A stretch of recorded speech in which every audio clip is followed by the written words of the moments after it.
So, dito tayo sa DB Classic Custom Motorcycle. Ito pala yung ating motor, Yamaha XSR. So, nagpakabit tayo ng crash guard. Saka lalagyan ko kasi siya ng ilaw. Dito tinanggal na. Tapos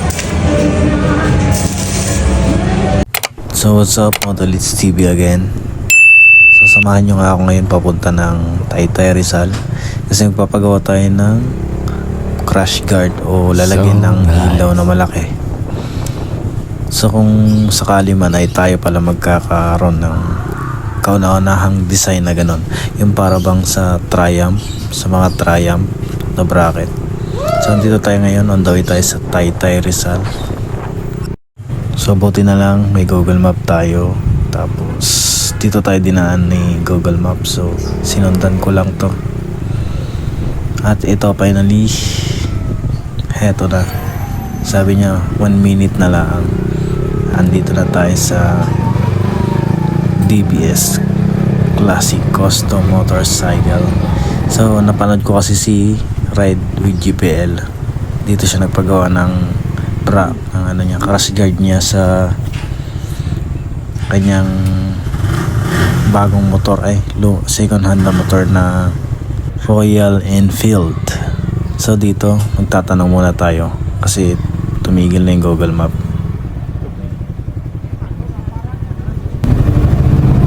sabi din magtanong, saan yung DBS Classic? DB Classic Custom. Dito yun. Para ano ba?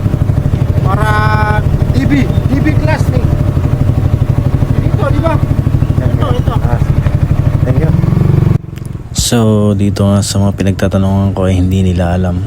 Kaharap ko na pala yung DBS Classic Custom Motorcycle. So dahil yun ang sabi nila, sinunod ko na lang. So yun nga, kasama natin si Magto pero mali yung pinagtanungan natin. So ang tinuturo nila ay dito ay paggawa naman to ng mga damit. Kaya napaka-imposible. Kaya magtatanong ulit tayo.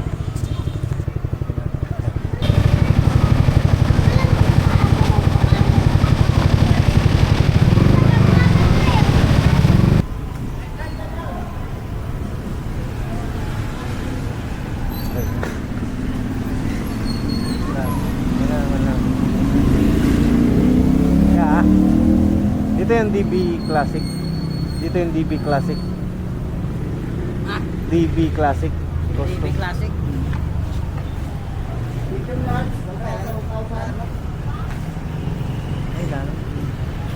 May side shop pagawaan ng mga bracket.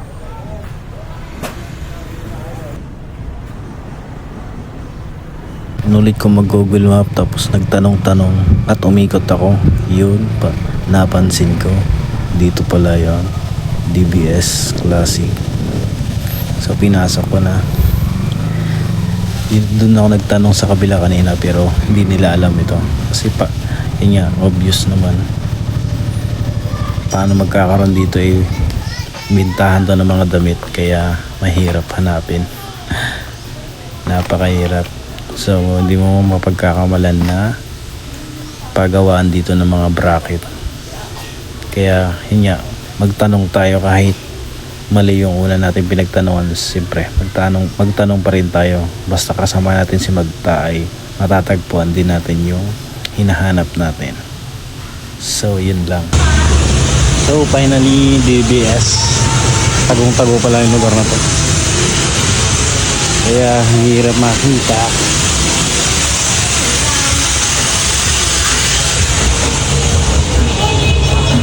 Pabilihan ba naman ang damit? Ka-XSR. Gusto kong lagyan ng ganito yun. Lagyan ng ilaw. Bagay kaya. So yan.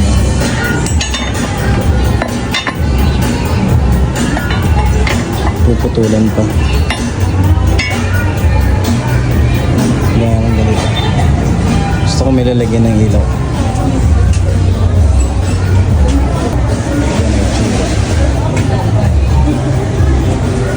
Mas din tignan.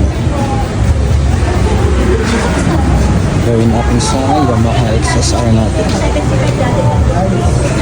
Kung sakali tayo palang unang meron nito. May bracket dito. Gusto ko rin lagyan ng malaking ilaw din.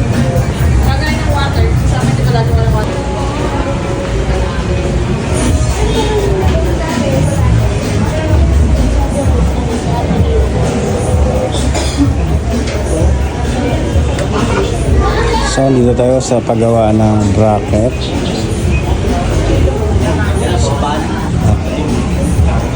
Ano kasi nating lagyan ng ganito, tapos ilaw na malaki. Yung ating SSR.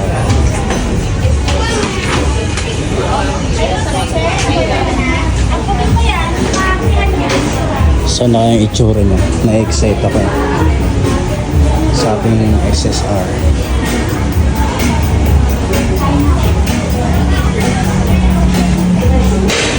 Pwede, sir. Paano ang design niya gusto? Ganun, sir. Paano gusto? Ganun. Nalagyan kasi siya ng ilaw dito. May malaking Okay. ilaw. Kailangan ko lang. Mounting niya.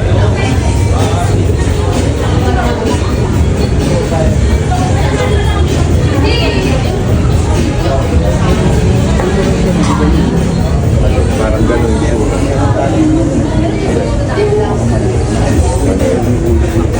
Tingnan mo.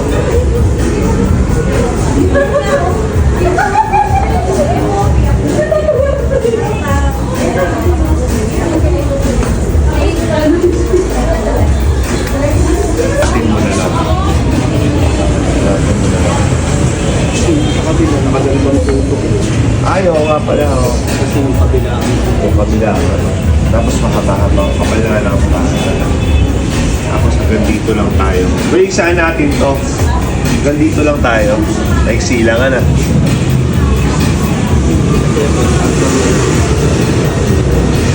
Uy, time mo to. Ano, sir? Time mo. Mga ano, Siguro tapos ito. Ha? Hapon. hapon. Magkano kayang ganyan?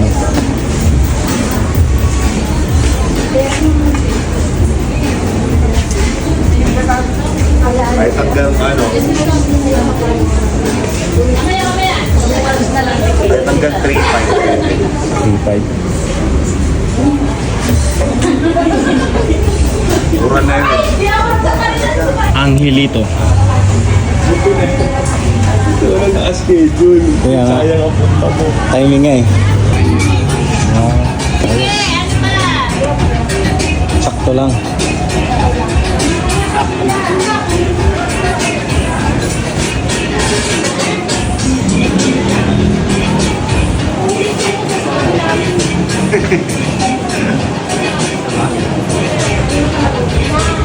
Ano kaya? Kaya na lang yan. Ano na yung kabila?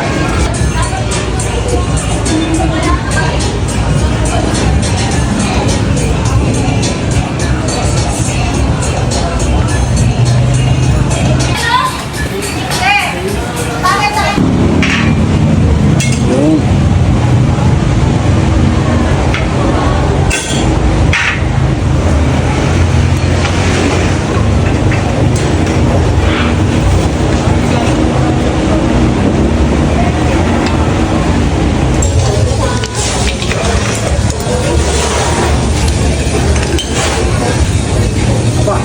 Tigas yun eh.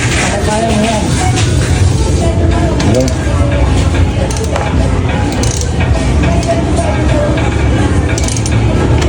Backlas na ang ating crash guard. Sapat ko na. Kakabit na ang ating crash guard. Lalagyan kasi ng ilaw yan.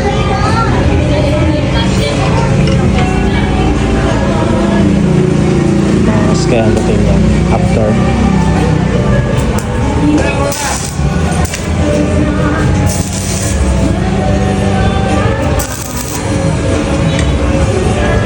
Parang ngayon na rin siya. So tayo naman, XSR. Siguro tayo pala yung kauna-unahan magpapalagay ng ganyang style na crash guard. Tapos lalagyan natin ng malaking ilaw. Angas siguro. Parang triumph. Angas.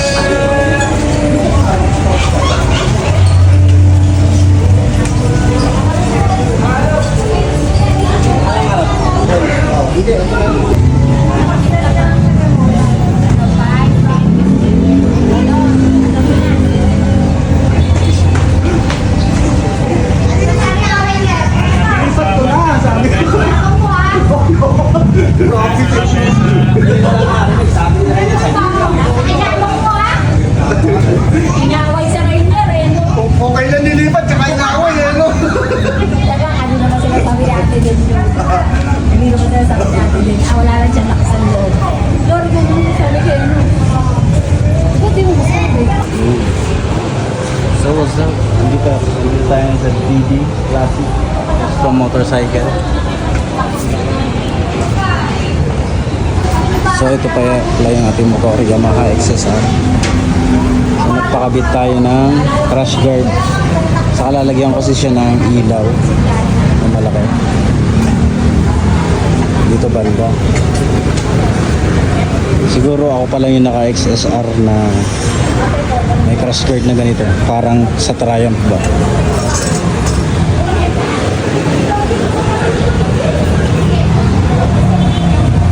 So yung crash guard natin dito tinanggal na. Tapos dito na tinex.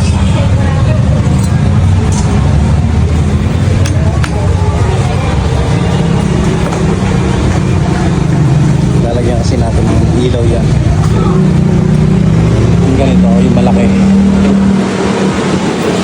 So mini-welding pa nito. Ayan. Ang hirap kasi i-mount sa kabila. Kabilaan kasi yan.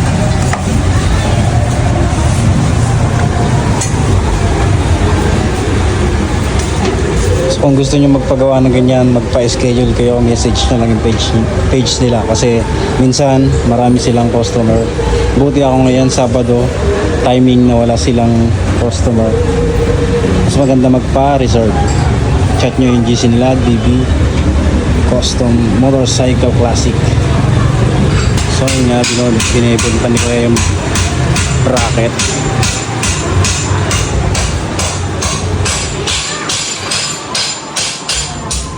Para dito, mahirap na. Mahirap lang ang bracket kasi natin. Talagang para-paraan na lang. Finally, napinturahan na rin. Naputang mo pa eh. Yun o. Nakakabit na lang. Tapos na mga pinturahan. Nakakabit na sa ating motor.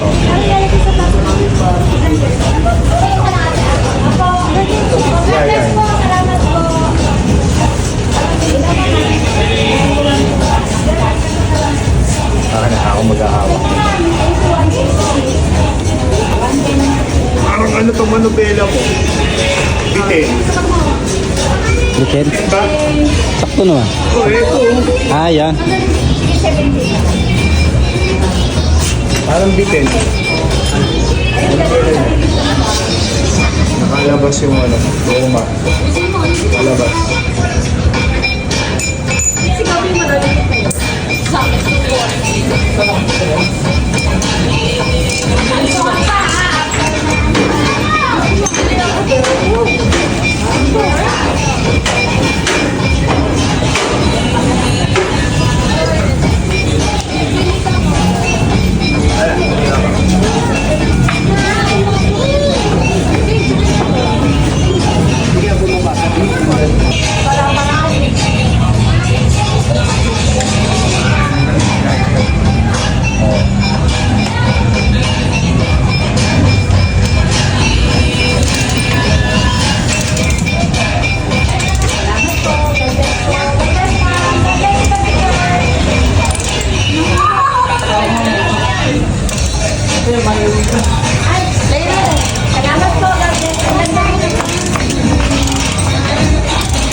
kasi ano.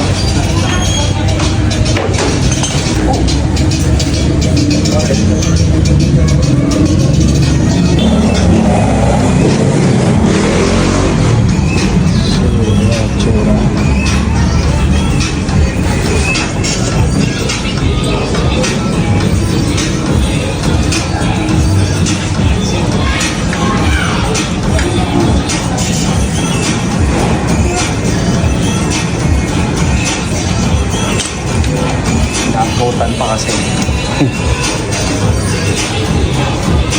Umabol naman. Primer kulay tapos. Dapat talaga to overnight.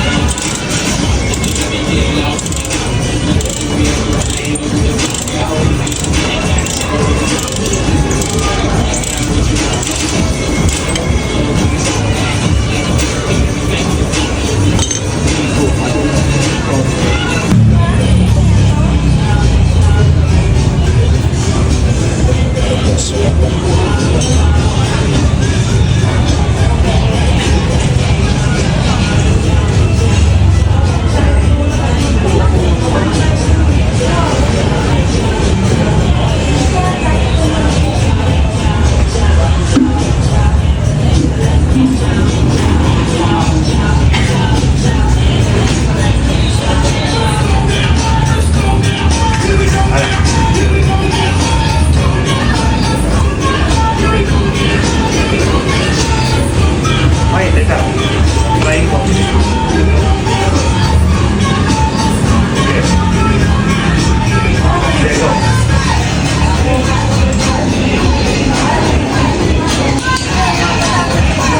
Klaro ka sa akin rin yun. Apat.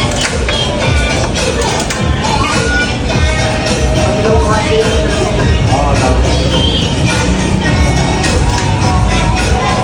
Isang araw. Lagi isang araw at hanggang time. Ano, dalawang araw, under 10 lang oras. Wala. Kasaman. Hello. Ayos. Dito na, makashooting yan eh. Bang nali nakabit na. So, shout out kaya. Thank you. Thank you, bro. Salamat sa pandayo. Okay. Na-istorbo ko tuloy yung gising mo. Ay, tulog mo.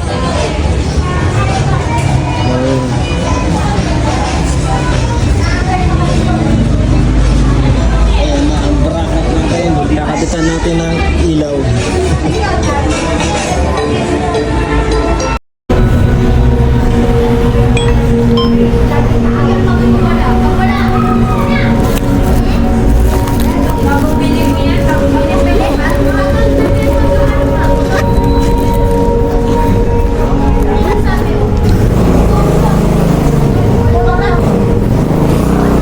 Tapos din.